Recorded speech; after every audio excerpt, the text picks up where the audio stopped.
achieve in play. We find when kids have been removed from their home and during that time when they don't know if they're going back home, they're not thinking about academics. So we take them to the campus of Northwood University in the summertime and we keep them there 4 days, and they get to go to the college cafeteria and they get to go to the football stadium, and then they get to go to the classrooms, and we talk about reading comprehension. And if you make the right academic choices, someday you could be a student on a college campus like Northwood University. Obviously a very worthwhile organization. Didn't mean to cut you off there mid-sentence, but if you needed more information about Adoption Option, I know you have a table here in the lobby, but how about a website? www.adoptionoptioninc.org. All right, thanks so much for my special guest this morning, Delois. Don't forget again, next Tuesday to give to that special day of caring. Weather-wise, what can you expect here for the weekend? I'll tell you what, it's looking pretty good, really. Today, sunny skies, high temperature about 70 degrees. Tonight, clear, get out and enjoy. Maybe put a bonfire on or something, maybe the first one of the year. Beautiful sunny, or out, should say, clear skies tonight. Stars out, 45 degrees for tomorrow, Saturday. Does anybody know what tomorrow is? Saturday, May 2nd? No. It is the opening of Farmers Market in Midland. So that happening also tomorrow. And weather-wise, partly cloudy, partly sunny. Let's put it on the positive side. 73 degrees tomorrow for a high. And then on Sunday, partly cloudy skies once again. High temperature of 74 degrees. And currently, under those sunny skies, we have an outside temperature of 45 degrees. And with that, Gary, back to you at the studios of WMPX WMRX. All right. Thank you, Tom Steele. Now for our second business spotlight sponsor, I'd like to introduce Missy Fryer from Chemical Bank.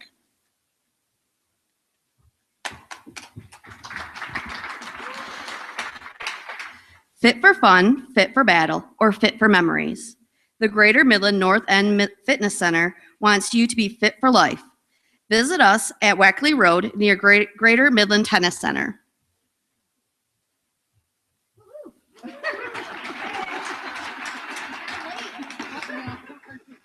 little different crowd this morning. I'm sorry. Did I offend someone apparently? Hey, our talk show segment, Scott Withrow is not here this morning, but we got filling in back there in the back, Sid Allen and his guests. So if we could have Paul Barbeau come up. And while they're doing that, another rock star, Erica, usually shares stories. Now, staff is going to love this one. Usually shares stories about her cats at every chamber staff meeting. So, yeah, rock star. All right. So, hey, Sid's out in the audience. We got Paul up here. Ladies and gentlemen, welcome to Talk Show.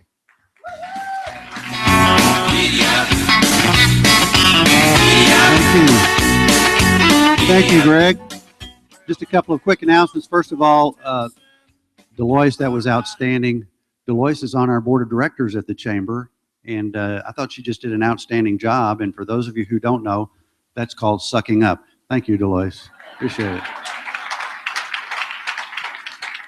And yeah, Erica talks a lot about cats to the point that we say, enough with the cats at the staff meeting. But I do want to say that Mike Hayes, yesterday in the newspaper, you probably saw that he announced his retirement. Please give Mike a big hand.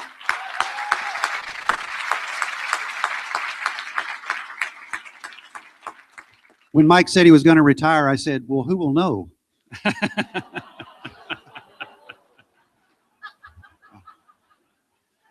Well, yeah, just like me. Who will know? Well, let's get on the talk show anyway. Our guest today is Paul Barbeau, and I'm not going to go into a real lengthy introduction. Most of you know that Paul was a point guard for North Carolina and fed the ball off to Michael Jordan for all of his All-American deals, and I know he got a big kick out of that. But seriously, most of you do know Paul as the president, general manager of Michigan Baseball Foundation, Great Lakes Loons, and all that that's accomplished for our community in the last couple of years. But I also want to make you aware, does Paul look just a little smarter today? Last night, he graduated from the University of Michigan with a MBA, and congratulations, Paul. It took a lot of hard work. Thank you, Sid.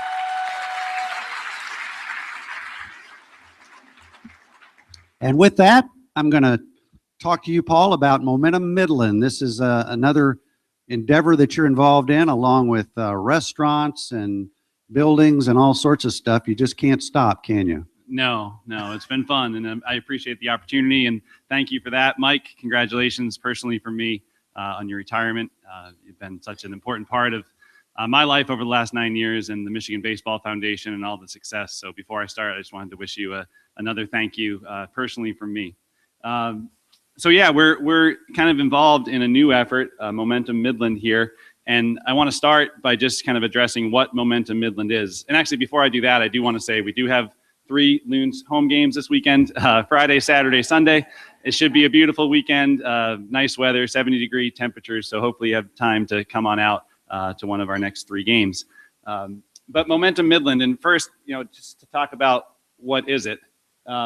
So it's a collaboration, really, and it's a collaboration of multiple organizations, multiple stakeholders, from large corporations, small businesses, foundations, family foundations, our community foundation, business organizations like the Chamber, the DDA, the MDBA, the Downtown Business Association, Midland Tomorrow, general public, interested parties. So it's a kind of a big tent collaboration with Michigan Baseball Foundation serving as the backbone, or kind of the anchor, to kind of coordinate the effort and the work.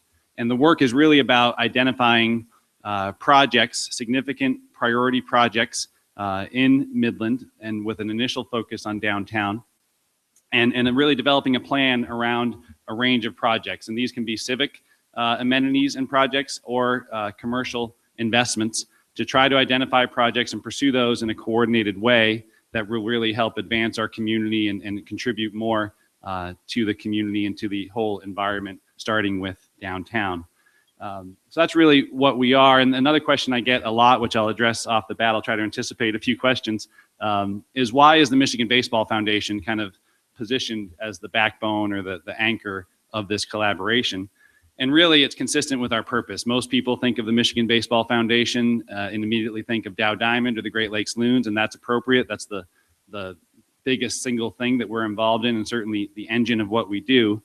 But when Bill Stavropoulos founded the organization and built the board of directors and went out and recruited support for the initial startup of the Michigan Baseball Foundation, the whole vision was as a nonprofit organization with a very specific purpose about economic development and quality of life. And the IRS, as we were applying for our 501c3 status, even refined that even more and really called upon us, the Michigan Baseball Foundation, to have a focus on the immediate area around Dow Diamond. So that kind of focus has always been part of what we do. It's always been why we do what we do. It's why we built a ballpark downtown, relocated a professional baseball team, expanded into some other business opportunities, tried to support and assist other downtown development like the East End project. So it's always been consistent with our purposes, and this is really kind of bringing that to the next level. And it's consistent with our past efforts, and we have a committed structure and committed leadership that's really focused on trying to continue our impact. And if we look back as a community over the last 8 or 10 years and at the transformation and big impacts on downtown, we can list off a lot of things: new office space, renovated H Hotel, East End development, the ballpark, other small businesses that have opened and succeeded on Main Street. And we want to look forward to the next 10 years and say, what will that look like, and how can we help that along? The other question I get a lot is why a focus on downtown? Why downtown first, or why kind of an emphasis on downtown? And I'll say I think it's critical. I think it's really, when you think of your favorite cities and your favorite places, I think you probably think mostly of their downtown areas. And that downtown is such a part of a community's identity. And we believe that a healthy, vibrant, thriving downtown is critical to the success of our overall community. And I think it's increasingly important to our long-term success. If you look at big trends of what people want, and especially new graduates like Jake and his friends, and what they want and where they want to go, they want environments where there's multiple things to do, all in a kind of a denser area. They want to be able to walk to things and want to be able to experience lots of different amenities and be able to rely less on their car, more on their feet and their bikes. And we have kind of the start of that environment in downtown, but we need to advance it to a greater degree. And I think that's going to be important long-term as we as employers try to recruit and retain the best possible workforce. And that's whether you're sitting here representing a large employer or a small business, I think that's going to be critical to our future. And it's not just young people too. I talk about, one of the most popular senior living spaces in Midland is Riverside. I think that's the one with the biggest waiting list, the toughest to get into. And I think that's because folks at that end of their time want the same things. They want to be in vibrant environments. So it's very much a kind of a universal desire. And I think the best communities, the most successful communities, are pursuing that in a coordinated way. And that's what our effort is about. Thanks, Paul. We have time for some questions. This is a project that is going to affect each and every one of you in this room today. It's a big project for our community and our region. So if you have any questions, just hold your hand up and we'll get to you. But Paul, first question I want to ask you is, why are the economic conditions, I know you've done a lot of studies and whatnot, but why are the economic conditions right now for this to be undertaken? Yeah, so our work is really about two things. It's developing kind of a big picture directional plan that's supported by a market-driven demand, really. So as we develop that plan, we'll identify priority projects, and some of those projects they'll be of two types. I describe it to folks as kind of two buckets of projects. On one hand, we have civic projects that are things like public spaces and public amenities, streetscape, kind of the built environment around us. And that's the civic side of it. And then there's also commercial investments. And we wanted to make sure that this planning process was driven by market demand, specifically around those commercial investments. So we engaged some help, and we think there's strong potential and a market demand for specific commercial investments in downtown, and a few that stand out. Residential. We've talked about that a lot. We wanted to verify that there's a market for that. We believe that there's a market for about 200 downtown residential units over the next 3 to 5 years of different types and different price points, but mostly targeted at renters and people that want to live downtown before they commit to purchasing. So we think there's a big opportunity there, and we want to help facilitate that opportunity. We also think there's a demand for a second downtown hotel, and the H Hotel is just as enthusiastic about this possibility as anybody, probably more so, of a 80 to 100 room downtown hotel that can be complementary to the H and really help increase the vibrancy and comings and goings from downtown. We think there's a demand for some additional office space as well in the county or in the city in general, and if we can capture some of that in our downtown to kind of help support a restaurant and retail culture, we think that's a real market as well. One thing that we're very interested in, and to what extent you can talk about it, is the farmers market. It does open this Saturday, but there are some possibilities for future growth and development of the farmers market. What can you tell us about that? Yeah, and I just kind of click through here to this slide. So part of our look, and we've been collaborating with the Chamber quite a bit on the farmers market question, which started last year with the Michigan Municipal League, taking a look at that on behalf of the city and the Chamber on the future of the farmers market. And it's so successful, so it's a little bit unnerving, I think, for all of us to consider changing something that's been very successful and very popular. But as a community, I think we need to think about that, because farmers markets are a kind of a centerpiece of dynamic downtowns now, and ours is no different, starting tomorrow. And it's been very successful, but in its current location, it has some limitations. It's kind of outgrown the current space in terms of infrastructure needs, and it's hard to grow it into something bigger there because of the limitations on what you can build down close to the river with the flooding. So if we want to contemplate as a community investing in a year-round farmers market, which, by the way, we took a survey, we had 900 responses. The number one thing that people said would get them to use downtown more often was a year-round farmers market. So the general public kind of told us that. So then as a group, which is the City of Midland, the Chamber, Momentum Midland, other stakeholders, said, okay, let's really explore this question and look at where it could go. The city had started that exploration and looked at the area in Putnam Park over kind of between the Poseyville Bridge on and off ramps. So that's an area that's still under serious consideration to try to see if we can establish a year-round farmers market. And there's some detailed planning that's going on around that right now to address whether it's feasible, whether there's a business model that can support a year-round farmers market. And if there is, then we'll kind of take that forward and try to really bring it to life. But it involves some significant changes, some potential changes to roads, some big capital investment, where right now we have a successful, thriving market. So we want to carefully consider that. And not to mention, if we take, as a community, decide to invest in a year-round market somewhere else in downtown, we need to reinvest in that riverfront area because the farmers market is such an anchor down there. We don't want to, we want to create something as good or better than that in its place. Questions for Paul? Anybody have any questions? Just got one right over here. Mine isn't so much a question. I have a downtown business, and I'm right on one of the corners of the main rod area. Every corner in downtown Midland has these trees that have these berries on them.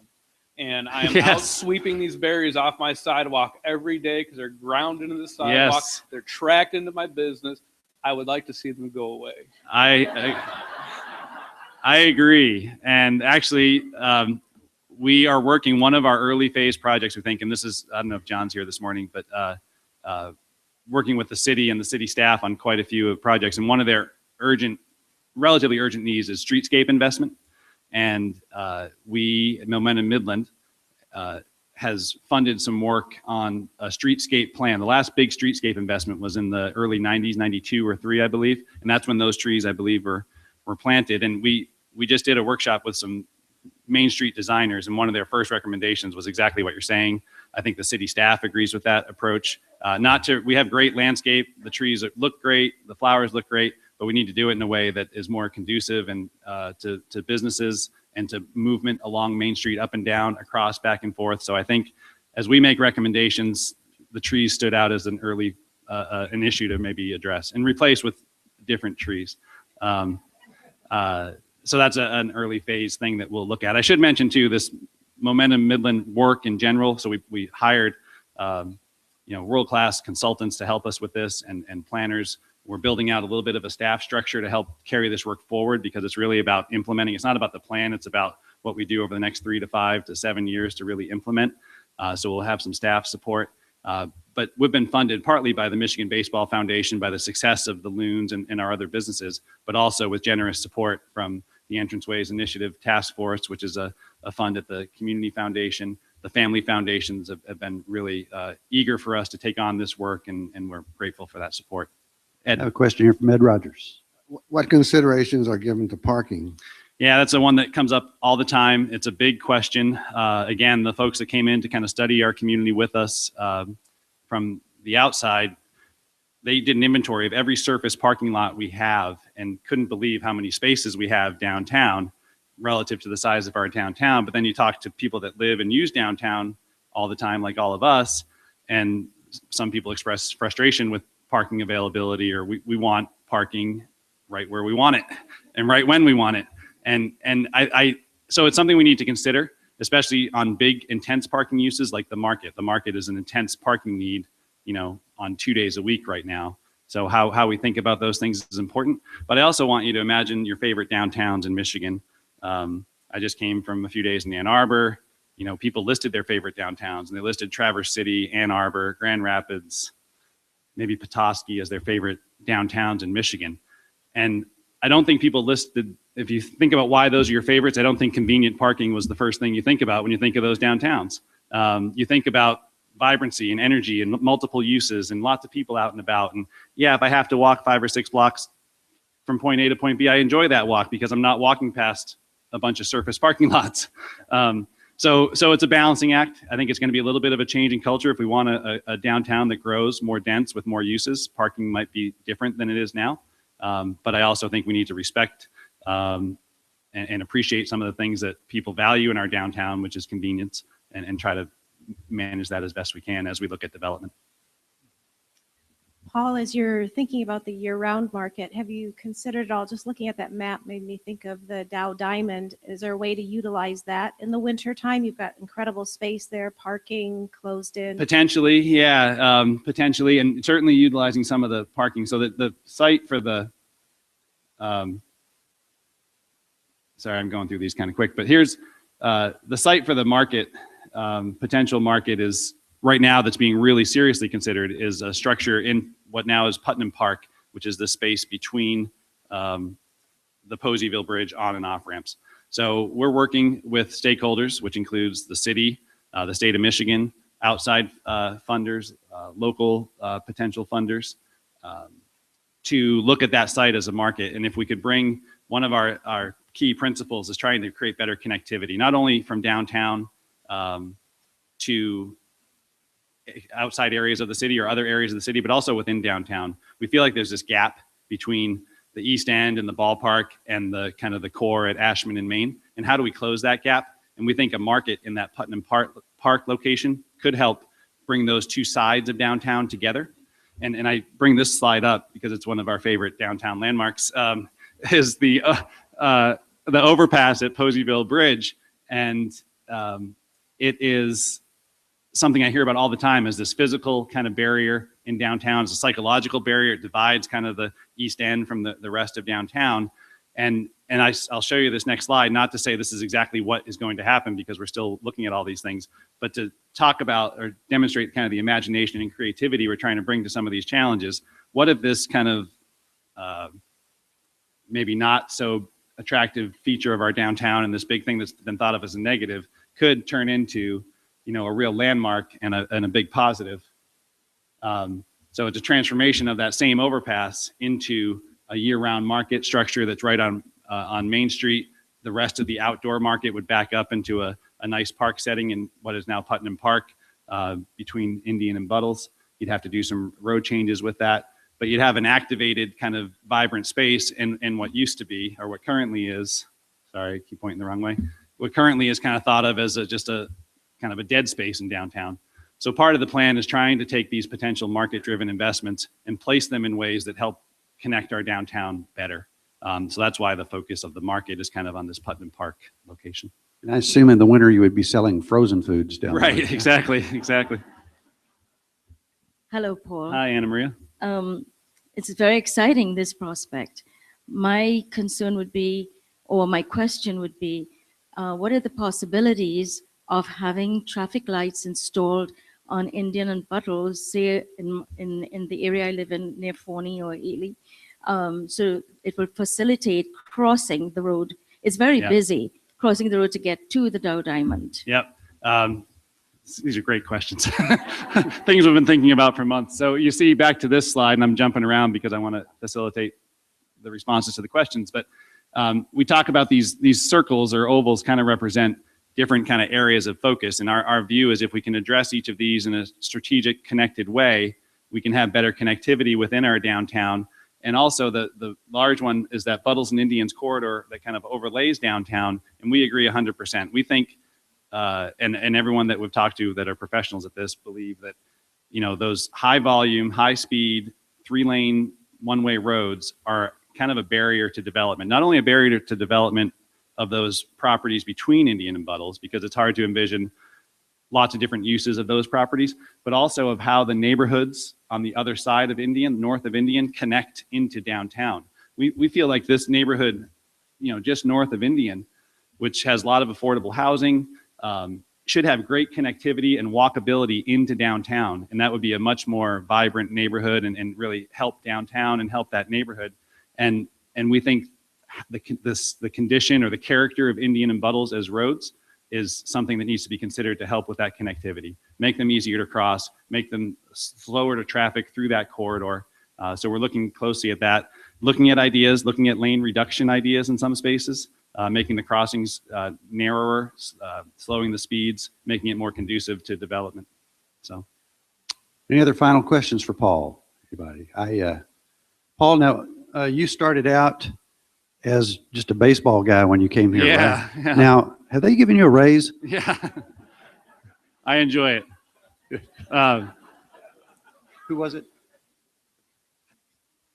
Here we go. If you're talking about bringing in additional businesses, additional retail, additional office space, et cetera, are the businesses supportive of or considering staying open later once that change You know, does I think that's a happen? great question. And it's challenging because it's a little bit of as a small business operator too. We have a restaurant we started on the corner of State and Main Street called State Street. Right now, we don't open Sundays because it's a tough environment for us to be open on Sundays.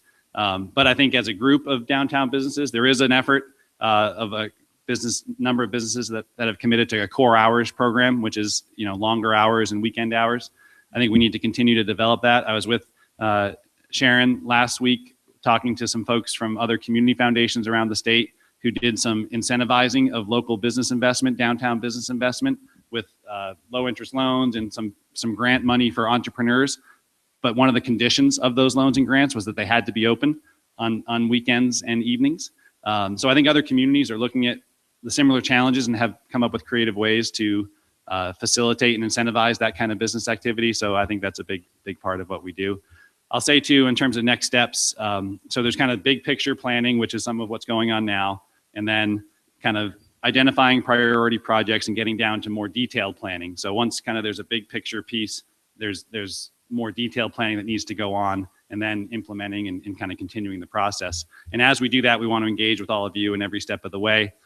Sometime here in the summer, probably around June timeframe, we'll do some open houses on more details behind this plan, and invite all of you to be part of it, to give comment, feedback, reaction, pros, cons, and through that commentary, we'll make the plans better, hopefully, and more representative of what the community wants to see, and kind of continue to do that process. It's never a finished process. It's kind of an ongoing process that we're excited to be a part of for a long time to come. So. Now, does Momentum Midland include anything about the Dodgers giving us a power hitter? Yeah, I know. We don't score a whole lot of runs just yet, but the hot dogs and beer still taste good, and fireworks are fun. So come on out. We're 9-9 though. That's all right. That's good. That's good. Well, we appreciate you being here. In case, by the way, you didn't know, Scott Withrow, who normally does this, if you need to reach him, he's at 1-800 playing Pebble Beach for free. So, Paul, thanks very much. Give Paul a hand.